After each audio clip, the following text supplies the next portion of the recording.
बोले तैसा चाले त्याची वंदावी पाऊले, असे एक संत वचन आहे. माणसाचे विचार आणि कृती यात एक वाक्यता असली म्हणजे माणसाच्या शब्दाला धार येते. जर तुमच्या पोटात एक आणि ओठात भलतेच असले तर तुम्ही कितीही कसदार अभिनय करून खोटं बोल पण रेटून बोल असा प्रयत्न केला तरी कधी ना कधी तुम्ही उघडे पडतात. आयुक्त तुकाराम मुंडे यांच्या नावाची सध्या जबरदस्त क्रेज आहे आणि कारण एकच, तुकाराम मुंडे साहेब आतून आणि वरून एकच आहेत. त्यांच्यात ढोंगीपणा अजिबात नाही आणि यामुळेच ते सामान्य लोकांना भावतात.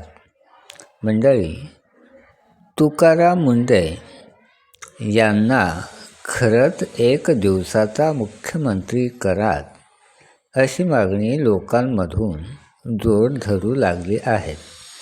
आता यातील अतिशयोक्तीचा भाव बाजूला ठेवा, परंतु तुकाराम मुंडे यांचे व्यक्तिमत्व इतरांपेक्षा नक्कीच वेगळे ठरते आणि इतर अधिकाऱ्यांपेक्षा ते वेगळे आणि अव्वल ठरतात ते त्यांच्या विचारसरणीमुळेच.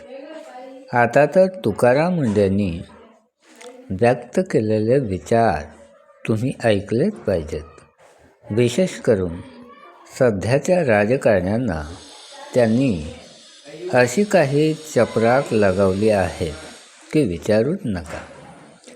लहानांपासून थोरापर्यंत आणि सामान्य माणसांपासून राजकारणी ते सत्ताधाऱ्यापर्यंत तुकाराम मुंडे यांचे हे विचार अत्यंत महत्त्वाचे आहेत. आता आपण तुकाराम मुंडे यांना पुढे करून इतर अधिकाऱ्यांचा अपमान करत आहोत असा उद्देश मुळीच नाही. जो तो आपापल्या परीने आणि आपल्या विचारांची कुवत आणि आपल्यावर असलेल्या विचारांच्या पगड्यानुसारच वागत असतो आणि काम करत असतो. येथे महत्त्वाचे ठरतात ते माणसाचे विचार. विचारच माणसाला लहान किंवा महान ठरवत असतात. म्हणून कुणाचीही बाजू न घेता अगदी तटस्थपणे बोलायचे म्हटले तर अधिकारी किंवा सरकारी कर्मचारी किंवा सरकारी बाबू ह्यांच्याबद्दलचा आतापर्यंतचा सर्वसामान्य माणसाला येणारा अनुभव हा 99% नकारात्मकच दिसून येतो आणि हे एक जळजळीत वास्तव आहे. किती सरकारी बाबू हे सर्वसामान्य माणसाप्रती चांगली भावना ठेवून वागतात हे वेगळे सांगायची आवश्यकता नाही. कोणत्याही सरकारी कार्यालयात जा, जणू काही आपल्या बापाची जहागिरी आहे अशाच आविर्भावात हे वागताना दिसून येतात. मग ते गावखेड्यावरचे अगदी ग्रामसेवक तलाठी कार्यालय असो की सरकारी विद्युत वितरण विभागाचे कार्यालय असो की शासनाचा अन्न पुरवठा विभाग असो. आता मी केवळ याच विभागांबद्दल बोलतो अशातला भाग नाही. ही केवळ पटकन तोंडावर येणारी नावे आहेत. परंतु सर्वसामान्य माणसाचा ज्या ज्या विभागांशी संबंध येतो ती सर्वच कार्यालय आणि विभाग, मग यात अन्न, पाणी, शिक्षण, वैद्यकीय व्यवस्था हे सर्वच विभाग आले. तक्रार करण्याचा विषय इथे तर सोडाच, पण कार्यालय प्रमुखाचे साधे काम तडीस नेण्याचा विषय असला तरी अगदी या कार्यालयामध्ये सर्वसामान्य माणसाला अंग चोरून तासनतास उभे राहावे लागते. अगदी दुर्लक्षित राहून मग एकदाचा कार्यालयातील बॉस थोडासा मोकळा झाला की मग तो विषय या साहेबांच्या कानावर जातो. मग बघूया काय करता येईल असे मोघम उत्तर घेऊन मग सर्वसामान्य माणसाला परतीची वाट धरावी लागते.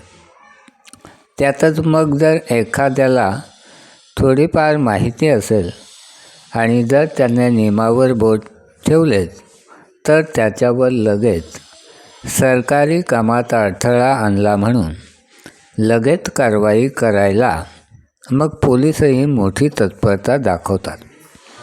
मुळात हे सर्व सरकारी बाबू हे एकाच माळेचे मणी असतात आणि विशेष म्हणजे त्यांच्या संघटना असतात आणि हे सर्व सरकारी बाबू भक्कमपणे संघटित असतात आणि या सर्वांचा सरकारवरही चांगला दबाव असतो. कारण निवडणुकीच्या काळात सरकारी बाबूंसाठी सरकारी बाबू हे सत्ताधाऱ्यांसाठी महत्त्वाचे असतात. तेव्हा त्यांच्या विरोधात सामान्य माणसाने तक्रार करणे म्हणजे पाण्यात राहून माशाची वैर पत्करण्यासारखे आहे. लोकशाहीमध्ये सर्वसामान्य जनता हीच राजा असते. लोकशाहीचे मूळ तत्त्व या सरकारी बाबूंच्या खिंडीत नसते. प्रशासन हे लोकांसाठी आहे, लोक प्रशासनासाठी नाहीत. आणि म्हणून याच विचारांची अंमलबजावणी करणारे तुकाराम मुंडे साहेब हे इतर सरकारी बाबूंपेक्षा वेगळे ठरतात. सामान्य माणसाच्या गळ्यातले ताईट ठरतात. भेसळ माफियांनी हवी तशी भेसळ करून अफाट पैसा मिळवावा आणि सर्वसामान्यांच्या आरोग्याची वाट लावून या भेसळ माफियांनी गब्बर व्हावे हे कायद्याच्या विरोधीत आहे, लोकशाही तत्त्वांच्या विरोधीत आहे. आणि म्हणून त्यांना जरब बसवण्यासाठी याच नियमांचा आणि कायद्यांचा वापर करून सर्वसामान्यांच्या हिताचा विचार करणारे मुंडे साहेब हे प्रत्येकाला हवेसे वाटतात. खरंच प्रत्येक सरकारी अधिकारी तुकाराम मुंडे साहेबांसारखा प्रामाणिक वागला तर खरी लोकशाही हे धनदांडग्यांच्या दारातून, सत्ताधाऱ्यांच्या अंगणातून सर्वसामान्यांच्या दारात पोचेल.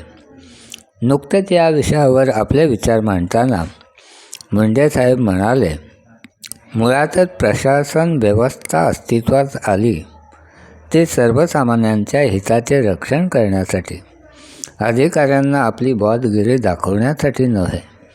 सरकारी अधिकारी हा त्याच्या हाताखालील कर्मचाऱ्यांचा बॉस असतो, पण सर्वसामान्यांचा मात्र तो नोकर असतो हे त्यांनी लक्षात ठेवायला हवे. आपला धाक, आपला दरारा, आपला रुबाब आपल्या हाताखालील कर्मचाऱ्यांना दाखवावा, सामान्य माणसाला नव्हे. आताच्या डिजिटल युगात आपल्या विचारांमध्येही भेसळ व्हायला लागली आहे. भेसळ ही अन्नातली असो की विचारातली असो, ती समाज आणि राष्ट्रासाठी घातकच असते. वा मुंडे साहेब, तुम्ही सगळ्यांना हवे आहात हे तुमच्या याच विचाराने.